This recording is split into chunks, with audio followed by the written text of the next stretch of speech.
Ay, magandang gabi mga boss, mga kamping, mga bunyog. Alas 8, G's dito. Oh, Kibuloy na naman tayo. Kibuloy, nahaharap sa isa pang arrest warrant para sa Qualified Human Trafficking. RAPS. Pakinggan natin. Dante, saan nagugat ang kaso na yan? At yan ba ay pwede ring piyansahan? Monica, nag-ugat ang kasong ito matapos ngang magreklamo ang isang 17 gulang na babae ng umano'y mga pang-aabuso. Siya ay minaltrato, pinilit na magtrabaho at pinaniwalang ito ay bahagi ng kanyang paglilingkod sa relihiyon na pinangunahan ni Apollo Kibuloy. At ayon pa sa Department of Justice, Monica, walang piyansa itong kasong ito bilang paglabag sa ating anti-human trafficking law.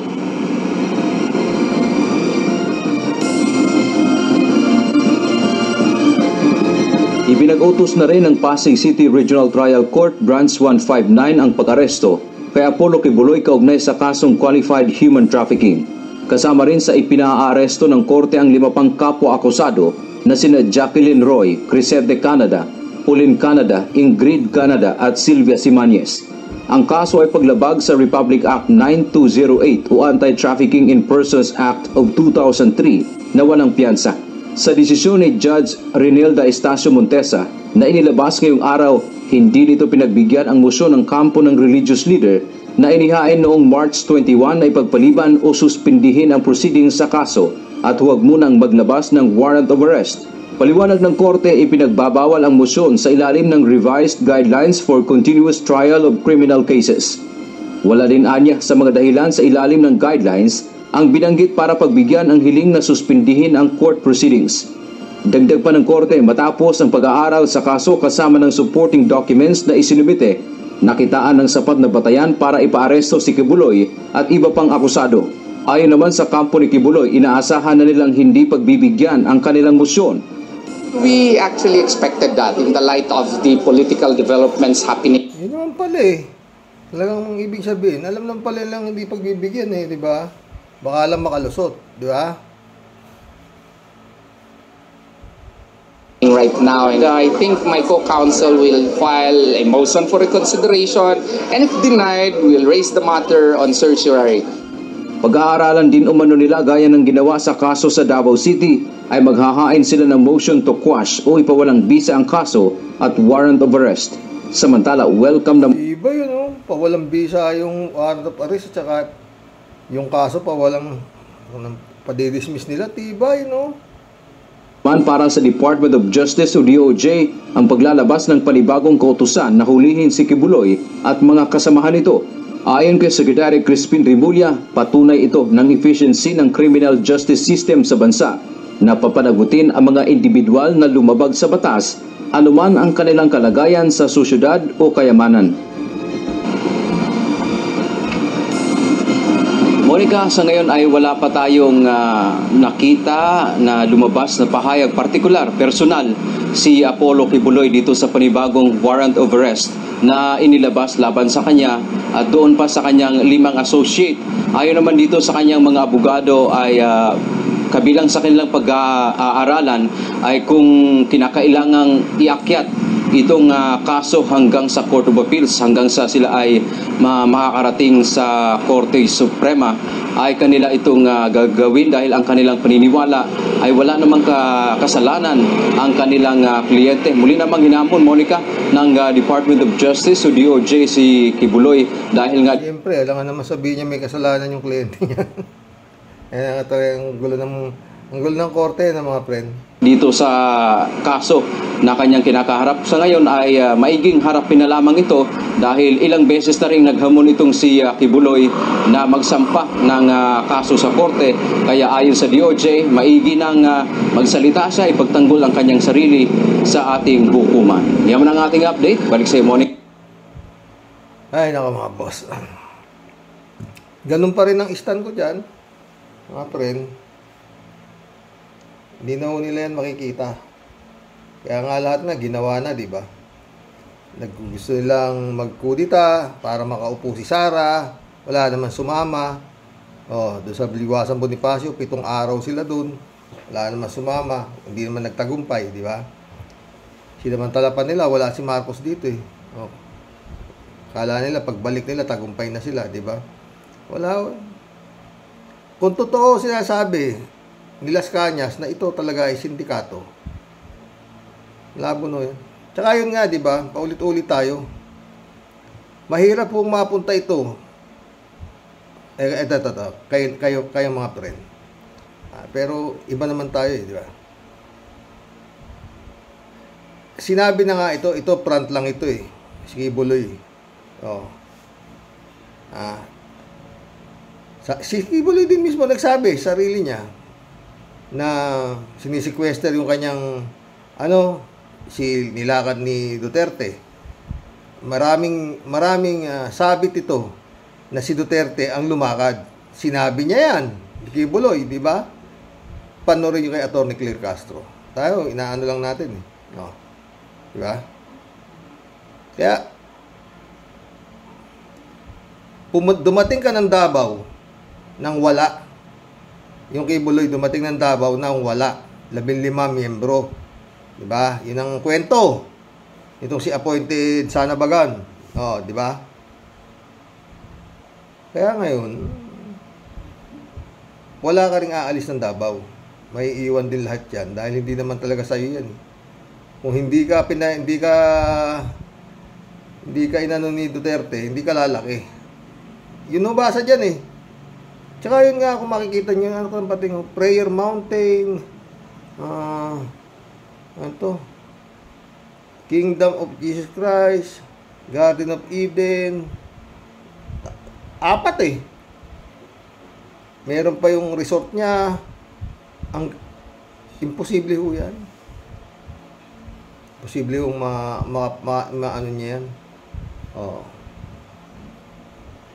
Imposible ho yan. Yan laki na yan. Replano, mga sasakyan magaganda. Kalokohan ho yan.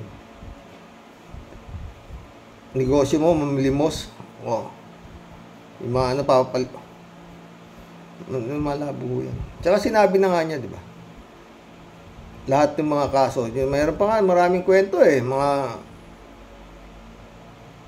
Yung katabing bibiling lupa para lumaki yung kanyang solar, ilang hektarya, babaratin, ayaw pumayag, namatay. Ganyan ang mga kwento itong Kibulong na ito eh. Diba? Pakinggan natin itong isa sa kanyang mga apostoles, ha? Siyempre, Panginoong Hesus, merong apostoles. Kaya lang puro lalaki. Si Kibuloy naman, ang kanyang mga apostoles, puro chipay. No. At ito, ito 3 buwan, 3 months ago, itong vlog nito, nitong kanyang apostoles. Isa ho yata sa kasama nito sa Wanted eh. Sabi nga ni Arlene Stone, may mga bugaw si Kibuloy. Naghahanap siya ng mga pwede ng sakyan. May tagahanap siya. Oo. At papangakuan nga na pag-aaralin, libre lahat. Ito isa. Alam niyo ba ito, 3 buwan na itong vlog niya?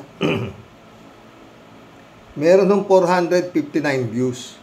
3 buwan na, 459 views. Asa na yung sinasabing 6 na milyong membro? At ang subscriber ho nito, 231 lang.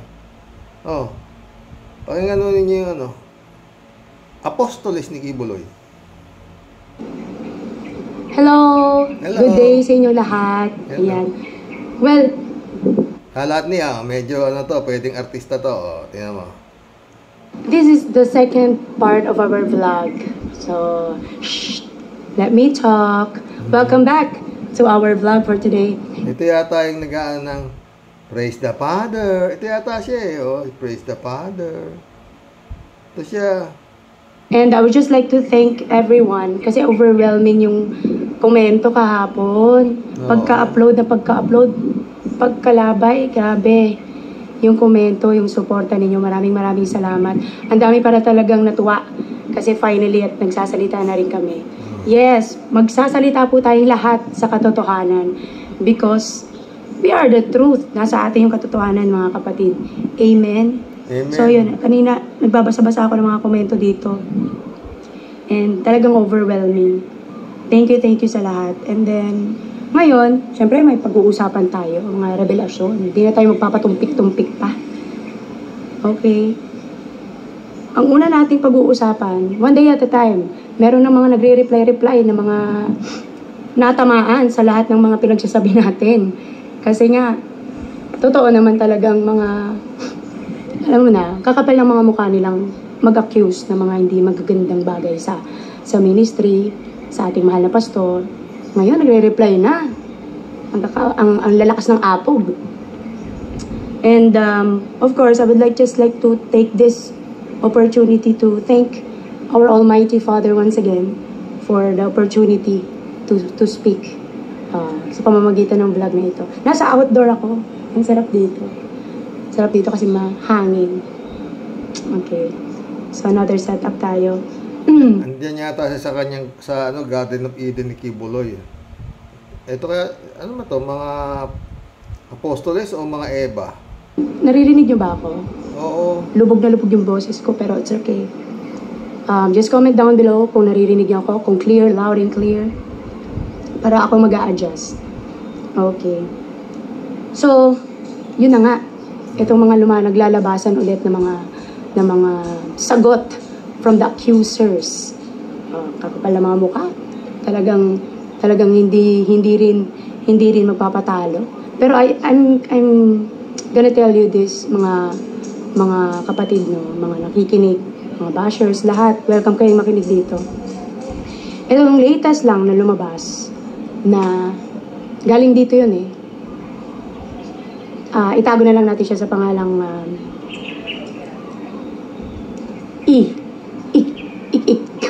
Yan. Kasi parang siya talaga siyang engkanto, mga kapatid. Kasi nga, itsura niya, sabi niya, attempted rape daw. Kung titignan mo itsura nito, para siyang mukha na tinubuan ng malaking ilong. Ganun yung itsura niya. Pero, eto chismax. Nagparitoke na daw. Marites, pasok. Nagparitoke na daw. I'm gonna tell you that. Kahit paritokihin buong katawan mo from head to foot. Pero kung ganyan ka sama yung ugali mo, ganyan ka ka-traidor, anak ka pa rin ni Lucifer, dahil kahit baguhin mo pagkatao mo from head to foot, anak ka pa rin ni Lucifer. Mga anak niya kayo. Kung ano-ano pinagsasabi ninyo, na kesyo ni-rape kayo. Pag lumabas ka at natauhan ka na, natanga ka, lumabas ka, anak ka na ni Lucifer. Tuloy mo. Kapal na mukha ninyo, bumili kayo sa salamin, tumingin kayo muna kayo sa sarili ninyo. Kasi kung si pastor na lang at ikaw ang natitira sa mundo, baka tumakbo na lang si pastor. Tsura mo, kapal na mukha mo. Hindi lang ako lakas. Tama na. Wala. Yan ho ang mga apostolis niya. Pero may itsura kalat ni. Yan ng turo nung appointed son nga rod. Gayto mga apostoles. At saka ito problema, Paano ngayon tatakbo yung niya? Yung kanya. Sino papalit ngayon sa kanya? Kikibulog. Appointed Sam. Kay Manalo, may pumapalit, di ba? Eto kikibulog. Sino ipapalit mo rito na para manloko? Para magsasalita ng dadaan ng kaluluwa sa kanya para makapunta sa langit. Di ba mga boss? Dadaan ng kaluluwa nyo bago kayo makapunta sa langit, dadaan kayo kikibuloy. Okay na dyan. Ewan kung anong klaseng yaniwalaan to. Pero balik tayo dyan kay imposible ito mga friend. Siyempre ang nakakaalam ng kinaruruan na nito, walang iba kung hindi Duterte. Sabi nga nung chief of police naka-birthday daw niya, pinakamataas yata yun doon sa region ng Davao. At doon nga raw siya, best friend niya raw si Kibuloy. O, doon siya nagdidiwang sa kingdom. O, di? Ano aasahan ninyo doon? O, wala o. Pag ganyan lang, wala. Walang mahuhuling Kibuloy. Kung mahuhuli nila. Pero malabo yan. Hindi ho ano yan, mga friends, sa totoo lang. Hindi ho bibigay ni Digong yan, ng ganun-ganun lang. Hindi naman sila makapasok kay Digong. Oh. Pero yun lang, isa lang tumbok dyan. Imposibleng hindi alam ni Digong kung nasan yan. Oh. Yun lang ho yan. Kaya, bahala na ho, ano dyan.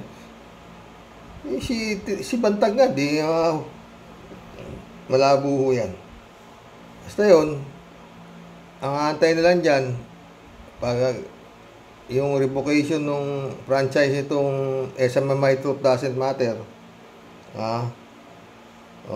Arlene Tayamnak, shout out. Good afternoon po tayo. Ito Rocky Warrior, sabi ni Arlene.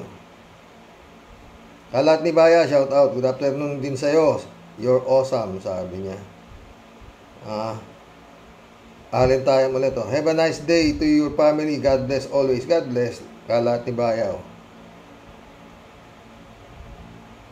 Marilo Pabianak, shout out. Good noon po tayo at sa mga kawaryos. Very clear po talaga na sinira ni Diggs ang ating bansa sa halip na ang ating interes ang isipin. Ito nang aagaw pa ng pag-aari natin ang pinapanigan. O, di ba? At ito pong si Roque, sure kasama sa nagtraidor. Kaya pala time to time nagre-report sa China. Ito na nga po, naglilitawan na ang mga sablay niya ng mamumuno ng 6 years. God bless po tayo sa mga ka-warriors. Marami pa ho yan Marami pa hong lalabas dyan kung talagang didiinan ng administrasyon ni Bongbong. Etong nakaraang administrasyon. Marami pa hong baho na sisingaw. Totoo yan. Total, tinitira ka na rin lang, si Excellency. May mga lalabas pa raw ng mga video na kung ano-ano na pulburon. Sige na. No permanent friend in politics, di ba? Wala naman, kalat niyo, hello Miss Akira Milos, wala na si Akira Ano kaya yun? Alin tayo ulit Nung una, dinededma ni BBM, yan na gentleman's agreement ni Halimaw, ni Digong at China. Dahil yan sa ating mga nagko-comment na hindi natin gusto ang agreement na yan. Kaya natauhan si BBM, nakita niya na madami tayo na yung tama ang manaig at gusto nating malaman ang katotohanan. Wala pa yan kailangan may patawag si Digong. Walang iba. Si Digong, si Roque. Si Roque, masyado magaling si Roque, oo. Tsaka si Panelo sa Senado. Oo. Pero yung Kibuloy, lao yun. Sana, kung totoong sindikato yan, wala na hong gamit si Kibuloy. Alam niyo naman sa pag may sindikato, sabi nga ni Las Cañas, di ba? Itong si Digong ang drug lord of all drug lord. Wala ka ng gamit, wala na. Magpapahama ka pa, nakita mo yung kadadaldal ni Kibuloy. Alay mo, inaamin niya, na si Duterte ang protector niya. Di partner in crime, ba? Maraming inayon si Duterte na dapat, yan di ba nasasabi ko? Hindi ka lalago sa Davao kung talagang ginanong ka ni Digong. Ba? Marilo pa biyan ulit, Usigin po tayo at papanagutin kasi po tayo tuso ang mga tsekwa at malamang big cash ang involved, kihoror ang barbaridad. Laki yan. Siya nga rin yung Kung nakipag-deal siya kay Digong, si Xi Jinping, di ba? Bakit siya makikipag-deal? Di naman kay Digong yung West Philippine Sea. O, di ba? Good afternoon, Karoke. Martilyuin mo na, Karoke, sabi ni Aladmin. Marilo Pabiano nito. Ang lahat ay may katapusan. Di lahat ng araw ay ligaya. Karma ay tunay na makakamtan ng mga nang-aapi. Totoo yan, nak. Kalat niyo, Nax, may gentleman deal pang nalalaman. Ibang klase itong bumahanat si paring Diggs. Oo, matindi, di ba? Alin tayo ulit to. Kaya yan ang nagagawa ng boses ng mga matitinong Pilipino. May nagagawa, kaya ipagpatuloy natin ang pagpuna ng maling gawain ng mga politiko. At maraming salamat po, Tatay Roque, sa mga tulad mo na vlogger ng katotohanan lamang ang topic. Oo. Alin tayo ulit to. Diyan natin makikita kung may unity pa sila, kasi kung papalagpasin niya ni BBM, ibig sabihin yan, takot siya kay Halimaw na Digong at puppet siya ni Demonyong Digong. Oh, yun nga eh. Dito magkakahalataan talaga. Talagang wala kang gagawin eh. Ipit na siya eh. Oh. Antake mo, pinagsisigawan ni Duterte na meron tayong presidente na adik. Puta. Nagmura pa, di ba? Oh, sa harap ng kapatid niya, si Amy, nagsasalita sa Davao. Sabi naman ni Baste, mag-resign ka na. Yun namang mga alipores niya, mga kanya mga ibagsak Marcos. Iupo si Sara. Ewan ko sa kanya, di ba? Marilo Pabiano nito. ICC is the answer po, tay. Yun ang pinakamaganda niyang legacy. Pagbaba niyang bilang presidente. Totoo. His Excellency, yung pinakamaganda mong gawin. Kalat ni Bayan, hoy, paring bleng-blong, ano pa ang hinihintay mo? Gumalaw ka na. Naku naman, weak na, slow pa. Galit ka na naman. Kalat ni. Alin tayo ulit, Wag naman tay, bata pa kayo, at may mission pa kayo dito sa mundong ibabaw. At madami kapag matutulungan. Be healthy po talaga. Be healthy po talaga, tatay. Dasal lang po talaga, tay, at ang best weapon sa ngayon. Si Lord na ang bahala sa ating mga matitinong tao. Oo, totoo yan, Alin. Alin tayo ulit. Tama tatay diyan. Makikipagdigma sa atin, takot lang ng mga yan. Sa US at Japan at iba pang kaanib ng Pinas, gusto nilang magdigmaan sa China versus all country. Ewan ko lang kung may matira pa sa lahi nila. Totoo yan, Arlim. Oo. Tapos sila. Corbing Peña, shout out. Shout out, Sir Rox. Ang hulihin nila ay si Duterte, tapos ang usapan. Mismo. Wala namang ibig. Common sense naman. Hahalugugin niyo yung bahay ni Kibuloy, kung saan yung mga ari-arian niya kuno.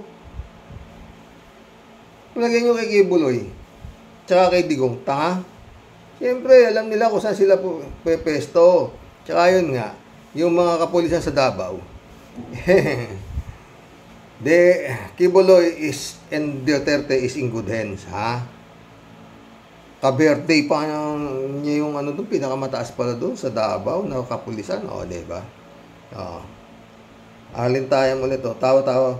Kapag pinaalis si Sara, ang papalit, isa ding Sara sa kabubuhan, si Robin, diba? Elizabeth Iscare, Good afternoon, Sir Rox.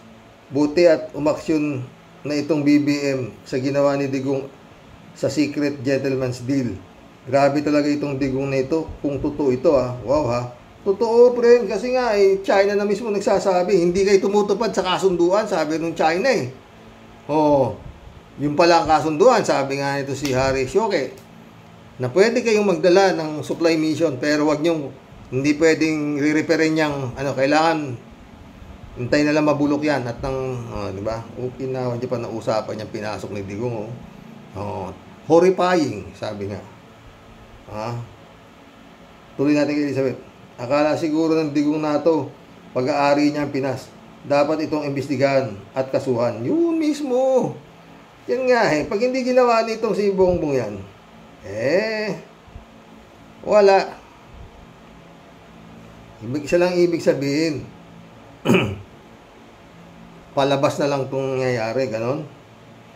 Elizabeth Iscari ulit Yan ang hirap sa dalawang tagapagsalita ni Digong. Magkaiba ang sinasabi. Yung isa ayaw aminin, yung isa inaamin. Kaya kahit sino maguguluhan sa kanila. At dapat lang kumilos na itong BBM. Sagad talaga sa kahayupan itong Digong na ito. Halos ibenta na talaga ang ating bansa. Totoo. Pero tignan mo naman, wala daw ako pira. Diba? Elizabeth Tenorio, welcome to the club. Duterte, benta nila South China Sea. Elizabeth Iscari ulit Calling all botante, iboto nyo uli ang mga bobo na kagaya ni Robin, Willie Villame at yung walang alam sa mundo. Basta sikat, sige na. At tanggap ko naman na napakarami yung mga tanga at bobo. Sige lang, at para lumubog na itong bansa natin. At iboto ninyo pa yung Sara na yan para presidente. Para ayos ang buto-buto. O diba, ang sarap tumira sa ating bansa. Ang gobyernong walang kwenta. Totoo, Elizabeth. June 13, 92, shout out. Sara, Robin, Diyos ko po, mauubos ang bundok sa dami ng mamumundok. Patawarin mo po sila at hindi nila alam ang kanilang ginagawa. Totoo yan, June. Shout out, June 360. June Lagon, my friend. Shout out, Jeff Ramos na shout out. Erlinda Aquino. No comment. Ginaya lang kita, kuya. Ladies Anita, Magandang gabi po, Sir Roque, and to your loving wife. Sa aming lahat ng viewers or followers, lalo lahat ng subscriber ng programa mo po. God bless po tayong lahat. Po. God bless, Ladies Anita. Ladies Anita ulit Walang pananagutan si BBM dahil dapat bago siya bumaba ng Malacanang ay sinabi ni Duterte shit kay BBM. Yan ang malaking pagkakamali at kasalanan ng demonyong Duterte shit. Diba? Kayong alam niya nito si Excellency, dapat gumalaw siya. Galaw siya ng tama na pabor sa mga mamayang Pilipino. Hindi naman mahirap timbangin yan, His Excellency. Mamamayang Pilipino, saka Duterte. Banking na banking yan. Siyempre sa mamamayang Pilipino ka, diba? Ladies Anita ulit Panalo pa din ang Pilipinas. Bakit wala silang kasulatan? Verbal lang usapan nila. Mabigat ang salita ni PBBM, kaya pwedeng ipag-impeach si Duterte shit sa ginawa niya. Paano papa-impeach? Hindi na nga siya presidente, di ba? Ladies Anita ulit Sabi pa nga ni Duterte shit, tayo daw ay mga inutil, ibinoto daw kasi natin siya. Stupid Cupid talaga. Totoo. Ladies Anita ulit dapat i-impeach talaga yan si Duterte shit. Pwede impeach, hindi na nga siya presidente, wala na nga siya, di ba? Ordinaryo na lang siya, di ba? Ladies Anita ulit hindi nga naibigay sa China ang pera na ipinangako kay Duterte shit, kaya siguro pumunta ng China yan si Duterte shit para kunin yung pinangako sa kanya na utangan siya ng China. Nautakan siya ng China, di ba? Alberto Olaer, shout out.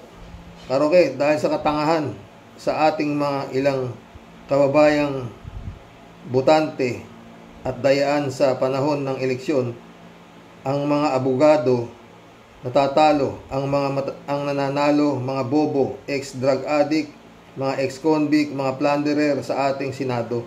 Isa lang ang matino, si Risa Ontiveros. Kung hindi natablan ng hiya si Taksil ng bansang Pilipinas, si Digong Duterte, karoke. Totoo. Ladies Anita ulit, oh. Hindi nga naibigay ng China ang pera na ipinangako kay Duterte shit, kaya siguro pumunta. Ay, nabasa ko na ito. Ladies Anita ulit. Duterte shit, ang pinaka-worst naging presidente ng Pilipinas, sa totoo lang. Sangayon ako siya dyan. Kaya sa susunod na eleksyon, mga kababayan, magkaisa tayo na huwag iboto ang lahat ng tuta ni Duterte shit at ang maka-China. Iboto natin ang mga magandang track record. Sabi nga ni Sir Percy Lapid, may tunay na pagmamahal sa taong bayan at sa ating mahal na bansang Pilipinas. O Pilipinas, kay hirap mong mahalin. Lord, help and save our country. Amen. Totoo yan. Ladies Anita na naman, oh. Mabuti pa si former President Benigno Simeon Cuangco o Pinoy Aquino. Tayo ang boss niya. Bawal ang wangwang. Totoo. Ladies Anita ulit, oh. Malabong makatakbos yan si Butangera Sara. Si Kilkil Duterte shit, Bonggago, Kalbo, malaking ulo, Batugan, Bato-Bato, Dila Rosa, Alan Caldero Cayetano at iba pa po dahil sa bago magbutuhan, andyan na ang warrant of arrest nila from ICC, the end is near. Oh, sana nga magkadilang anghel ka. Pero ito raw June na parating. Oh. Ladies Anita ulit, oh. Ang diploma ni Butangera Sara, abogasya, at yung tatay na lisensya ay binayaran na ibalita noong panahon pa ni Duterte shit. Ayoko po sabihin yun. Ayoko pong sabihin kung sino yung nagbalita. Oh. Erlinda Aquino ulit, oh. Kuya, di ba hindi naman po sila nanalo nagkaraang eleksyon? Dinaya lang ng Comelec. Yun ang balita talaga. Ladies Anita ulit, oh. Si Silly Labuyo, Robin Padilla, Este Padilla ay matagal nang nalaman ko na alam na this. Oh, di ba? Nelson Batalone, shout out. Talagang si Digong, pahamak. Never again for Duterte's party. Never ang ibig sabihin ng budol ni Digong. Ibig sabihin na nabudol ni Digong si Xi Jinping. Ganun ba yan? Survey, wala yan. Kayang dukutin yan. Oh, di ba? Totoo. Boyting, shout out. Welcome to the club. Sabi niya. Bossy means no comment. Bossy ba? Noel Tenko, shout out. Dapat gamitan ng kamay na bakal ang mga yan. Totoo. User, shout out, basta ipa-repair secret deal or no secret deal. Noel Tenko ulit, dapat wala ng Duterte na makabalik sa politika mismo.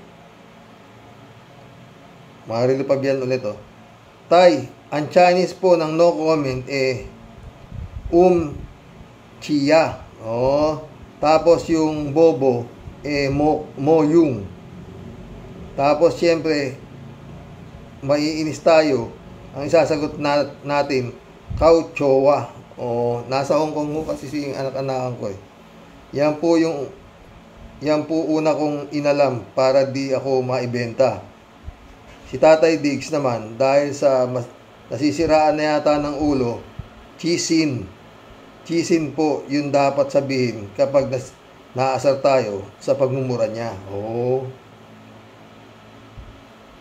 Richard Ramos, malaki kinita ni Mao Diggs sa China, ugok ng mga DDS.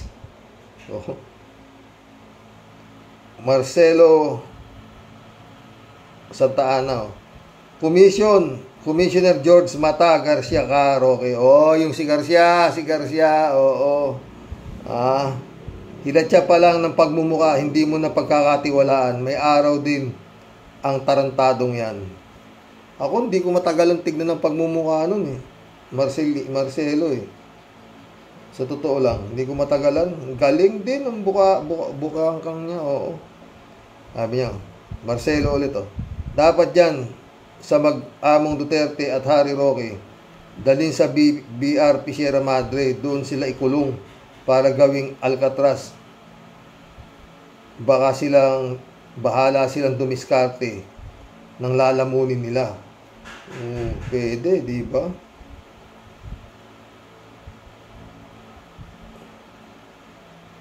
Piotr Ricampo, welcome to the club. Pio Toricampo. Nag-aabogado si Roque sa China. Sila ang mga traidor. Totoo. Chupista Bunaaw, shout out Good PM po sa iyo, Kuya Rox, at sa iyo pong loving wife at sa mga ka-warriors. Yes, Kuya Rox. Parang nagkakaroon na po ng pangil na pusa, ng pangil ang kuting. Nagiging tigre na tuloy lang BBM. Lord God, bigyan mo pa po ng lakas ng loob si PBBM. Wakasana ang mga katiwalian ng mga politikong gahaman sa kapangyarihan at sa kaban ng bayan. Good night po, Kuya Rox, at sa mga ka-warriors. Good night, Chopista Bunaaw. Mission accomplished, mga boss. Shout out. July 7, Alcantara. Christy Ansen. Friend Sherwin Sapeda, shout out. Dolor Garcia. Amy Bingson, shout out sa inyo mga friend. Jane Labayna, shout out. Eman Scalona, nak. Oo. Hanggang good night na po. 9. Bukas naman ulit. God bless. You know, mga friend, hindi ko yan makikita. Sige, Buloy. Malabo pa sa tinda ng pusit yan. Si Duterte ang ipatawag niyo sa Senado. Yan. Wala akong makita dyan. Klase ng galaw. Ewan ko sa inyo. Good night. God bless.